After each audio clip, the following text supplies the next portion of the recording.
जळगावच्या रावेर तालुक्यातील तांदलवाडी सातपुड्यासह परिसरात झालेल्या मुसळधार पावसामुळे गारबर्डी धरण ओव्हरफ्लो झाले। त्यामुळे यंदा तिसऱ्यांदा तांदलवाडी बलवाडी दरम्यानच्या सुकी नदीला पूर आलाय।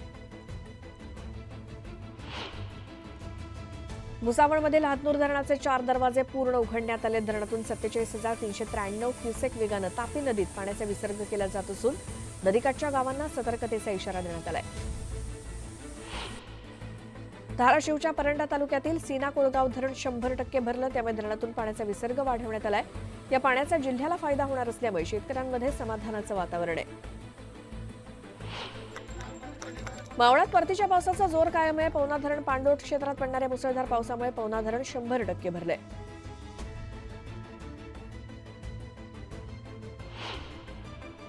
सद्यस्थितीला मावळात परतीचा पाऊस चांगला होतोय। त्यामुळे भात शेतकरी आनंदात आहेत। दारुंब्रे गावामध्ये इंद्रायणी भात पीक जोमात आलं असून या भाताचा सुगंध सर्वत्र पसरलाय। जायकवाडी धरणात वरच्या धरण समूहातून येणाऱ्या पाण्याची आवक 44,752 क्युसेक वेगानं होते।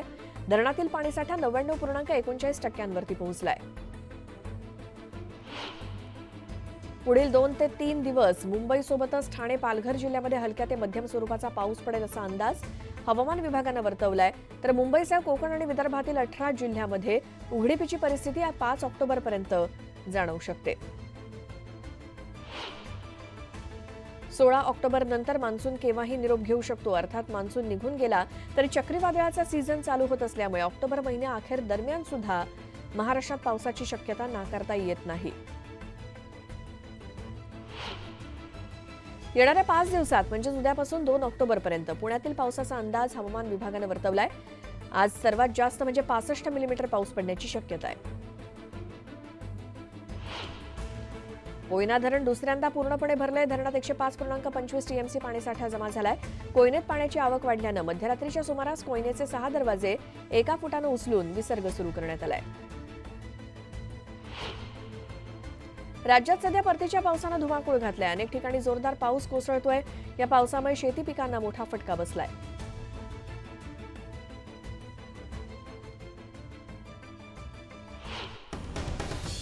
यानंतर एक मोठी बातमी येते ती बघूयात। राज्याचे पोलीस महासंचालक आणि मुख्य सचिव तसंच इतर वरिष्ठ पोलीस अधिकारी यांच्यासोबत निवडणुकीच्या तयारीचा आढावा घेतल्यानंतर केंद्रीय निवडणूक आयोगाकडून आज पत्रकार परिषद घेतली जाणार आहे। विधानसभा निवडणुकीच्या पार्श्वभूमीवर अधिकाऱ्यांच्या बदल्यांबाबत केलेल्या सूचनांचा अहवाल न दिल्यामुळे केंद्रीय निवडणूक आयोगानं नाराजी व्यक्त केली आणि केंद्रीय निवडणूक आयोगानं महाराष्ट्रासोबतच निवडणुका होणाऱ्या इतर 4 राज्यांच्या मुख्य सचिवांनाही पत्र लिहित एकाच जागी 3 वर्षापेक्षा जास्त काम करणाऱ्या अधिकाऱ्यांच्या बदल्या करण्याच्या सूचना दिल्या होत्या।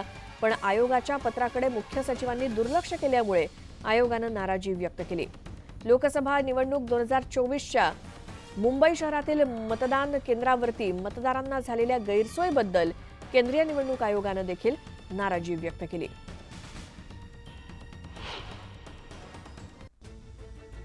सांगली जिल्ह्यातील 83 पाझर तलावांमध्ये 70% पाणीसाठा जमा झालाय। गेल्या वर्षीच्या तुलनेत 47% जादा पाणीसाठा झाल्यामुळे शेतीसह पिण्याच्या पाण्याची टंचाई दूर झाली आहे।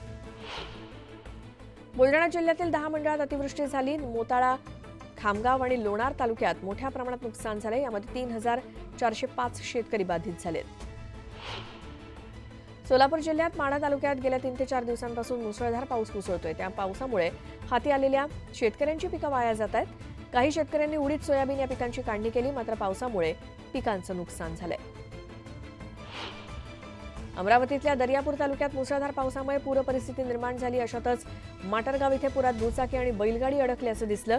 यावेळी स्थानिकांनी सतर्कता दाखवत बैलगाडीवरील नागरिकांचा आणि दुचाकी चालकाचे प्राण वाचवले। अंबरनाथ आणि बदलापूर शहरासाठी उल्हास नदीतून अतिरिक्त 7 दशलक्ष घनमीटर पाण्याचं आरक्षण मंजूर करण्यात आलं। त्यामुळे अंबरनाथमधील पाणी योजना मार्गी लागणार आहे।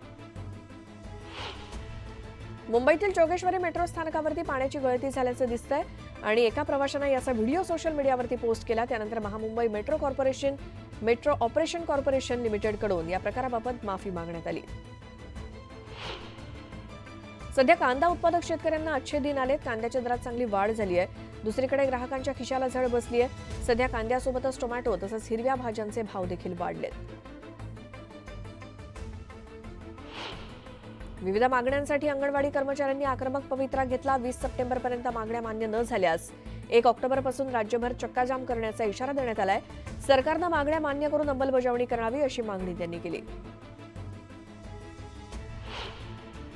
जालना जिल्ह्यातील परतूर तालुक्यातल्या परतवाडी ग्रामपंचायतीत कोट्यवधींचा अपहार झाल्याचा आरोप आहे. या प्रकरणी चौकशीची मागणी करत माजी सरपंचांना जिल्हा परिषदेसमोर आमरण उपोषण सुरू केलंय. म्हाडाच्या घरांच्या सोडतीची लगबग सुरू आहे. 8 ऑक्टोबरला मुंबई मंडळाच्या 2030 घरांच्या सोडतीचा निकाल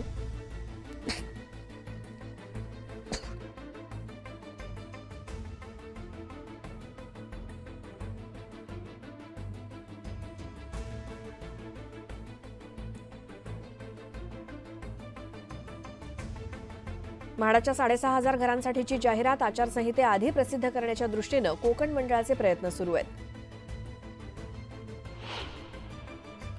नागपूर महानगरपालिकेतील कर्मचाऱ्यांची दिवाळी गोड होणार आहे, कारण कर्मचाऱ्यांना आता महागाई भत्त्याची थकबाकी मिळणार आहे. जानेवारी 2022 ते 30 जून 2024 पर्यंतची थकबाकी मिळणार असल्यामुळे कर्मचाऱ्यांची दिवाळी गोड होणार आहे.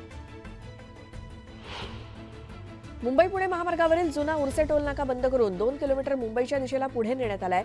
तसंच या ठिकाणी असलेले सीसीटीव्ही कॅमेरे आणि लाईट बंद असल्यामुळे परिसरात अंधाराचं साम्राज्य आहे, त्यामुळे वाहन चालकांची गैरसोय होतीये.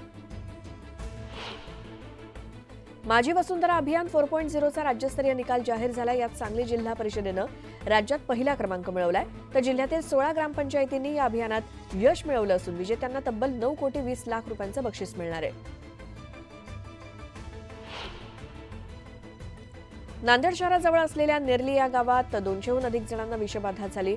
सार्वजनिक पाणी पुरवठ्याच्या टाकीतील पाणी प्यायल्यामुळे हा प्रकार घडल्याचा प्राथमिक अंदाज आहे. शिवसेना उद्धव बाळासाहेब ठाकरे गटाकडून सांगलीमध्ये बैलगाडा केसरी स्पर्धांचं आयोजन करण्यात आलं. यावेळी उद्धव ठाकरे मुख्यमंत्री व्हावेत यासाठी महायज्ञ सोहळा पार पडेल अशी माहिती पैलवान चंद्रहार पाटील यांनी दिली. नवरात्रोत्सव अवघ्या काही दिवसांवरती येऊन ठेपलाय, त्यामुळे कार्ला गडावर नवरात्रीचा उत्साह आहे. यावेळी एकविरा आईच्या मंदिराची डागडुजी आणि रंगरंगोटी करण्याच्या कामाला वेग आलाय.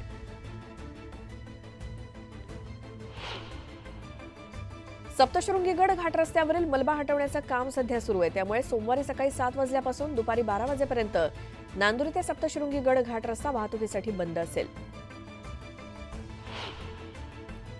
सणासुदीचे दिवस जवळ येत असताना भारतीय रेल्वेनं 6,000 विशेष रेल्वे गाड्या चालवण्याचा निर्णय घेतलाय, तर 12,500 अतिरिक्त डब्यांना मंजुरी देण्यात आली.